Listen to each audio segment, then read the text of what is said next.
Assalamu alaikum wa rahmatullah. وعليكم السلام ورحمة الله وبركاته. Alhamdulillah, wa salatu wa salamu ala rasulillah, wa ba'd. Alhamdulillah, we're going to be starting our talk now. Inshallah, we only have about 20 minutes before the time for adhan for Isha will come in, so we'll get started immediately. The Prophet Muhammad sallallahu alaihi wasallam, we have a report about why he instituted fasting on the day of Ashura. So when the Muslims moved to Medina, they encountered the Jews who were living there at the time. And in another narration in Sahih Muslim, that they encountered the people of Khaybar, and they noticed that they were fasting on this day, on the 10th of Muharram. So when they asked them about it, why are you fasting? The people responded back and they said, well, we fast because this is the day in which Prophet Mousa was saved from Fir'aun and the Pharaoh and his army. So therefore we fast as a way of commemorating that and as a way of gratitude towards Allah. So the Prophet Muhammad, peace be upon him, he said, we are more deserving, or we are closer to Prophet Mousa than you people are. And he told all of the Muslims that they should also be fasting on this day. That is why Muslims fast on the 10th of Muharram, or what's also known as the day of Ashura. And Ashura comes from the word Ashara. And Ashara means 10 in Arabic. And therefore we have this reason for fasting. So one of them is connected to Prophet Mousa. We're going to briefly talk about his story. The second thing that happened on the 10th of Muharram, coincidentally on the day of Ashura, was the martyrdom and the massacre of Husain and his family.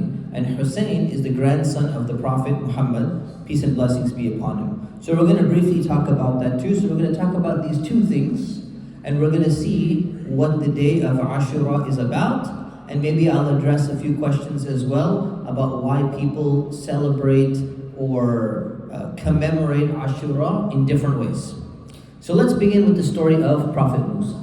So Prophet Mousa, if we go all the way back thousands of years ago, Prophet Yaqub, who's also known as Jacob, he had 12 sons. And his 12 sons, they had all moved to Egypt because Yusuf, his main son from Prophet Yusuf, there's a whole surah in the Quran about the story of Yusuf, they had moved to Egypt.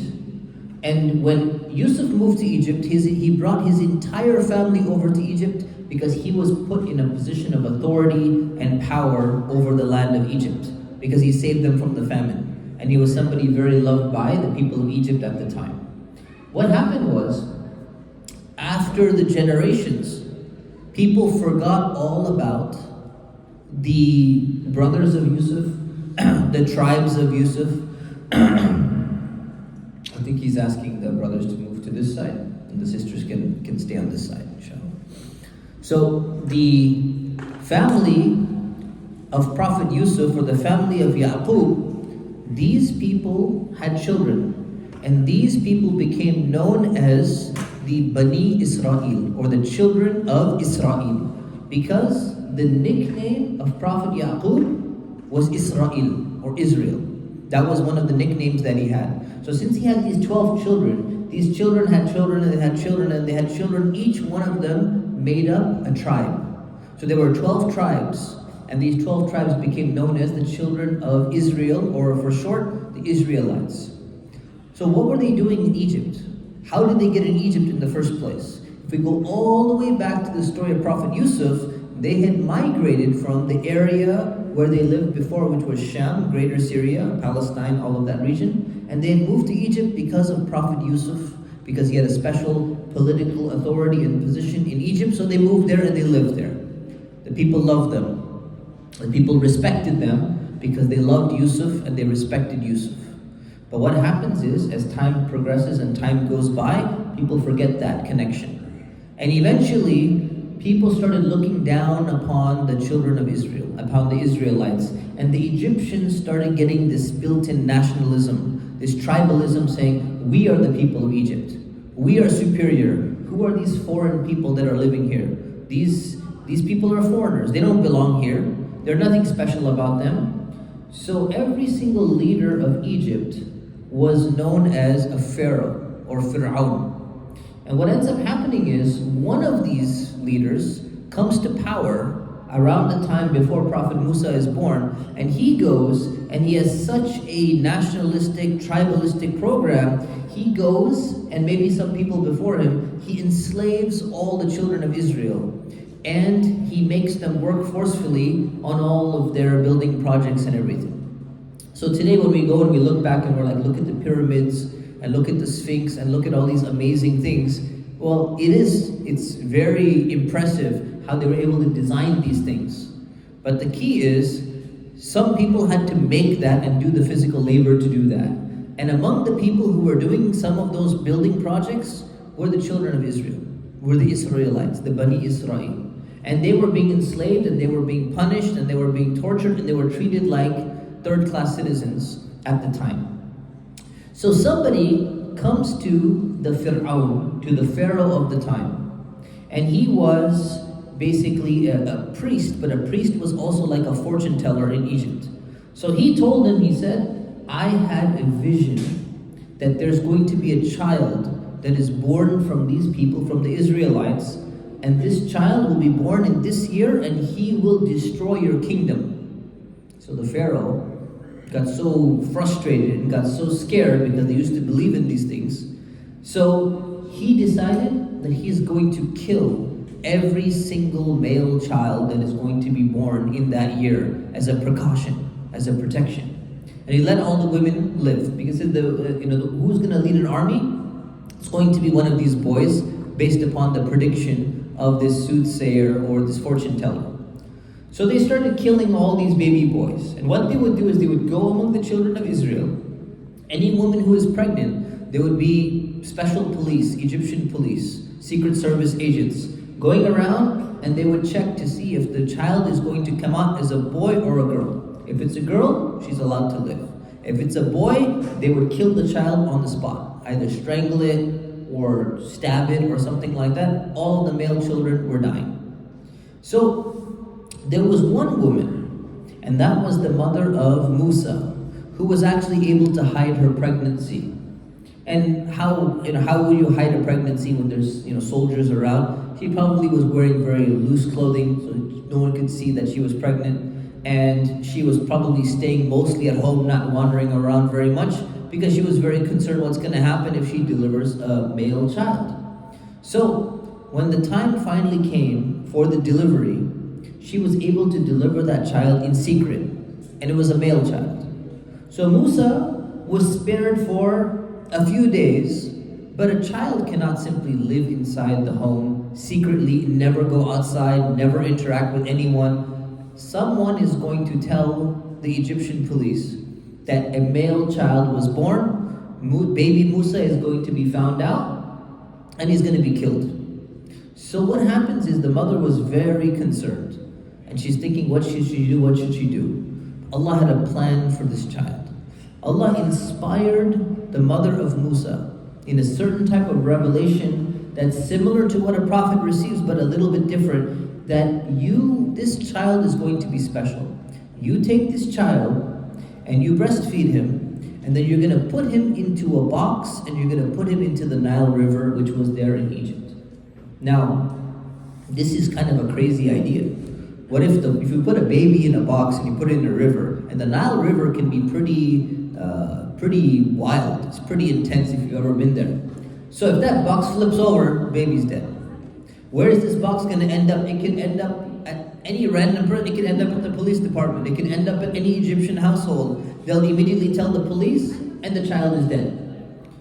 So Mousa's mother was inspired by Allah to carry out this plan. And the plan was that you're going to put this child inside the box. You're going to breastfeed him first. There's a reason for that. We're not going to cover it. And you're going to have his sister follow the box along the way to see where it ends up.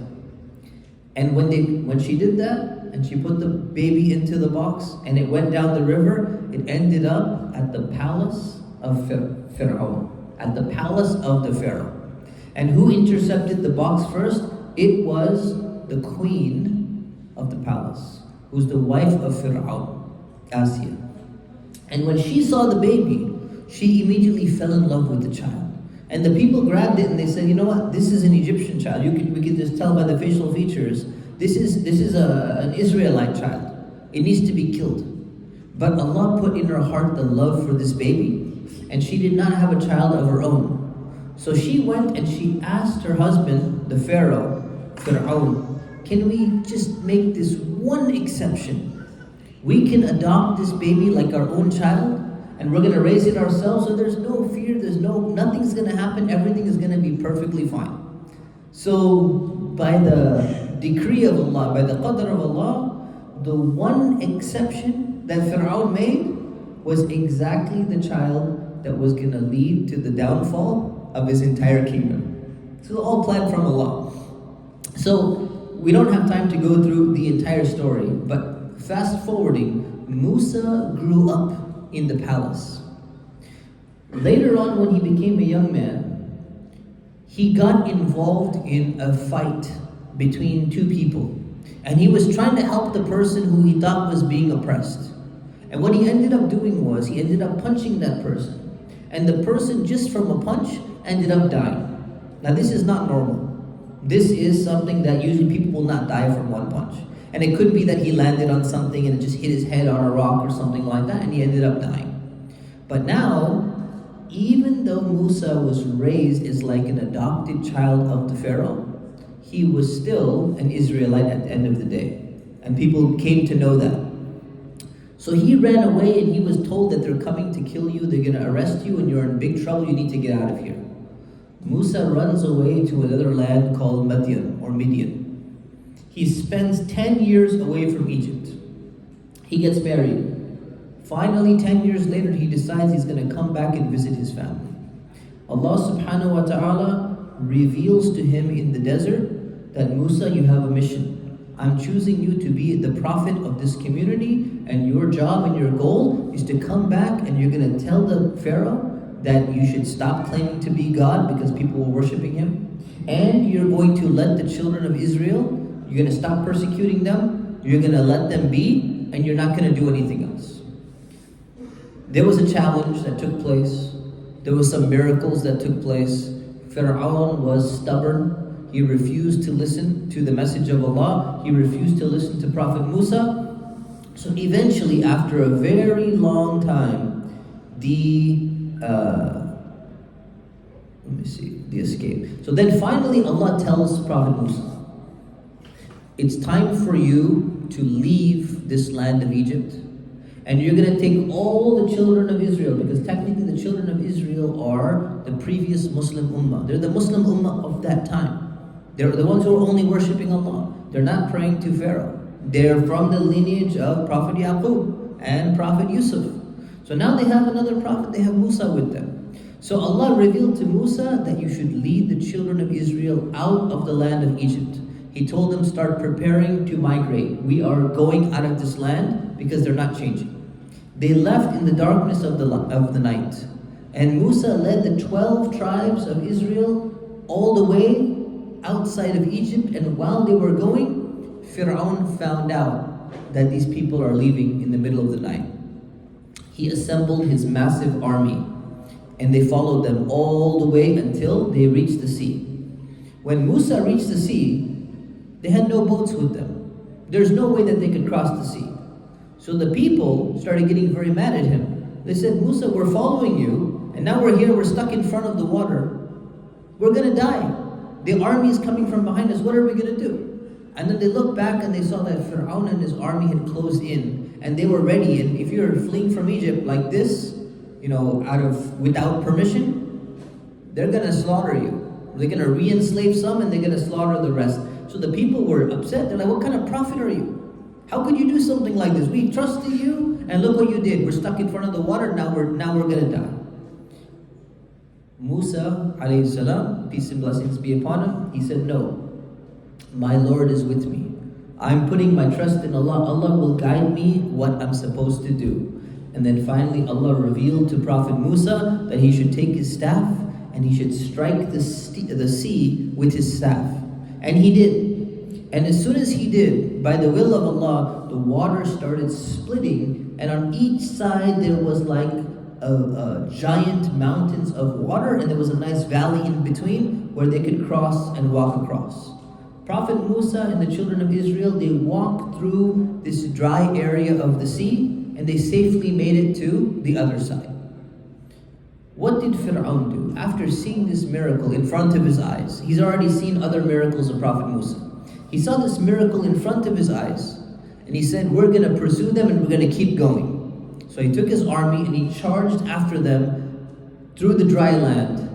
And Allah subhanahu wa ta'ala caused, as soon as the children of Israel and Musa crossed, he said, tap your staff again. And the water closed in on them, and all of them drowned. Now somebody will say, well, wait a minute, these are advanced Egyptians, can't they swim?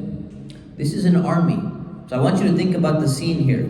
This is an army with all their armor on, and they got their swords, and they got their chainmail, and they got all their weapons and everything on them. How heavy are you? As soon as the water comes, they're gonna sink straight to the bottom. And they all drowned, and they all died, including Pharaoh himself.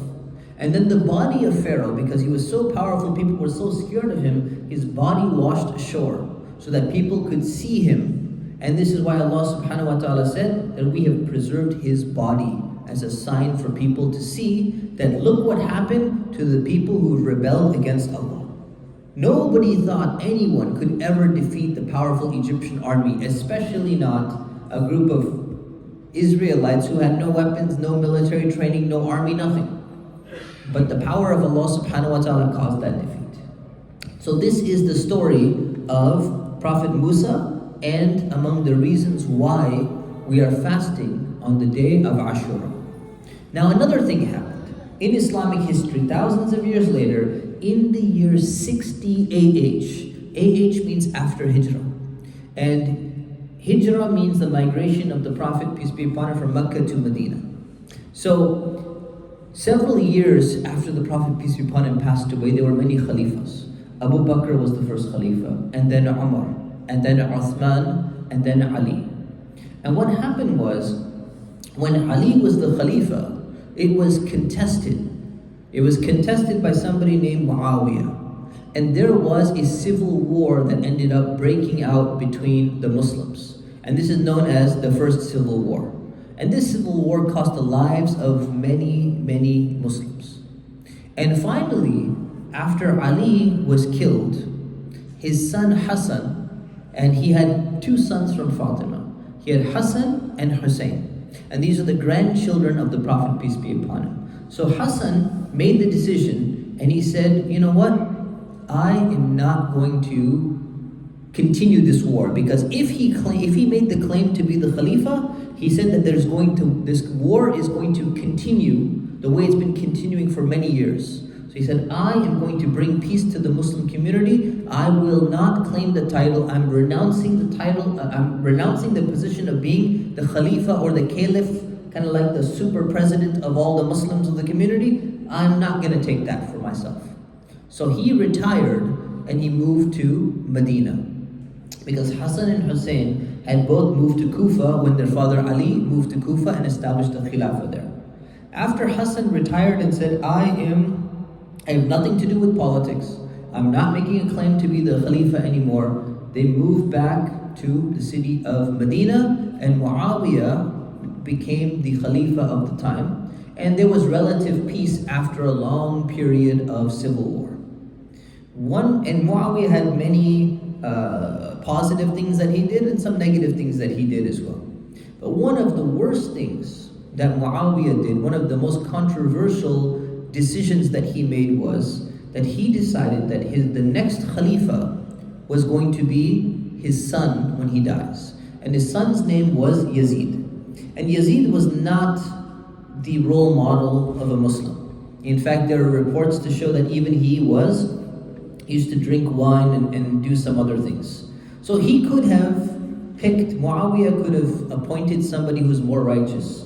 Muawiyah could have picked a council like Umar did so people could select themselves. Muawiyah could have picked, so many different options he had, but he chose his own son Yazid to become the Khalifa. And what happened was, he was getting people to give the bay'ah, to give the Pledge of Allegiance to Yazid even before he had passed away. Many people were refusing. And among the people who were refusing was Abdullah ibn Umar, and Abdullah ibn Abbas, and Abdullah ibn Zubayr, and many prominent companions. So what ends up happening is, after Muawiyah dies, and he passes away, Yazid is supposed to technically become the Khalifa. And many people swore allegiance to him, not because they liked him, not because they wanted to, but they did not want to see another battle, another civil war take place among the Muslims. But there were some people who refused the bay'ah and the pledge, and among those people was Husain. Husain is the son of Ali and Fatima, which makes him the grandson of the Prophet Muhammad sallallahu alaihi wasallam. So what ends up happening is, Husain refuses to take the pledge. And this is the super summary because we got to call adhan for Isha. So Husain refuses to take the pledge of allegiance to Yazid. What he does instead is he says, I'm going to relocate to Mecca, and he goes to Mecca. In Mecca, there's somebody named Abdullah ibn Zubayr, also a prominent person, son of Zubayr ibn al-Awwam, and he also refuses to take the pledge.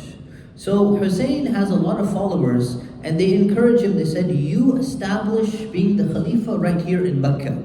Ibn Abbas told him the same thing. Ibn Umar told him the same thing. But he received letters from a region called Kufa, which was a very prominent city at one point. And the people invited him and said, you come to Kufa, and we're going to support you, and we got your back, and we're going to make you our Khalifa, and we're going to overthrow Yazid and all of these bad people, we don't need them, and you will unite the entire Muslim Ummah, and we're ready to support you 100%. So Husain thought, this is a great opportunity. This is maybe a good idea. So he goes and he sends his cousin, Muslim ibn Aqil, to the city of Kufa to check, to see how dedicated are these people.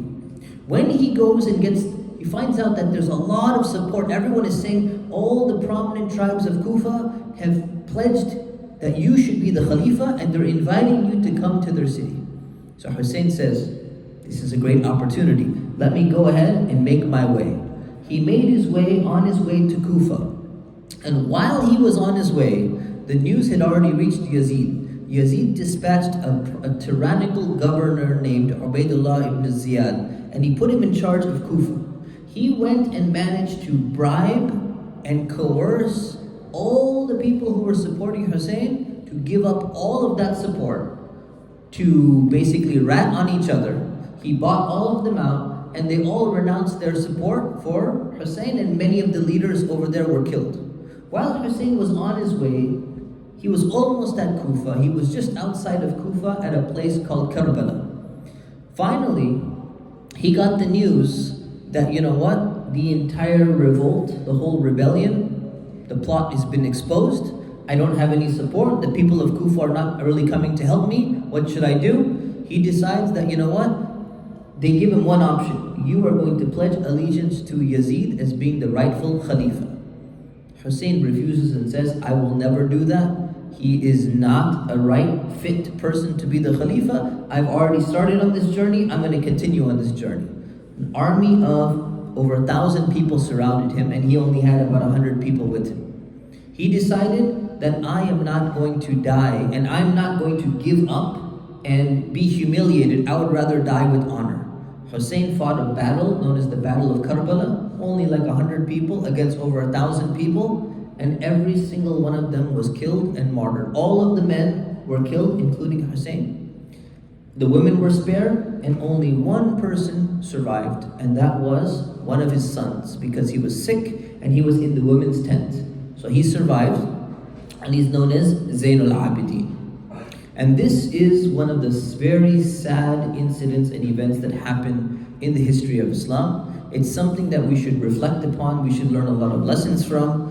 One day we'll have like a more detailed seminar about maybe Islamic history or something like that. But it does not change the 10th of Muharram, which is a day of celebration and victory of Prophet Mousa over Fir'aun. It doesn't switch it and turn it into being a day of mourning per se. But what ends up happening is, a few years later, there's a movement known as At-Tawwabun by a person by the name of Al-Mukhtar Al-Thaqafi. And he institutes this idea of mourning on the day in order to atone for what the people of Kufa had done, how they had given up and not supported Husain the way that they had promised. And therefore, we find this strand in this political movement take place and change over a period of time, and that's why you kind of have a split even in the Muslim Ummah today about what to do on the day of Muharram. So hopefully this clarifies some things. We have to call the adhan for Isha. Subhanaka Allahumma bihamdik, ashhadu an la ilaha illa ant, astaghfiruka wa atubu ilayk. If anyone has questions, you can just ask me personally after the Isha prayer, inshallah. Assalamu alaikum wa rahmatullah.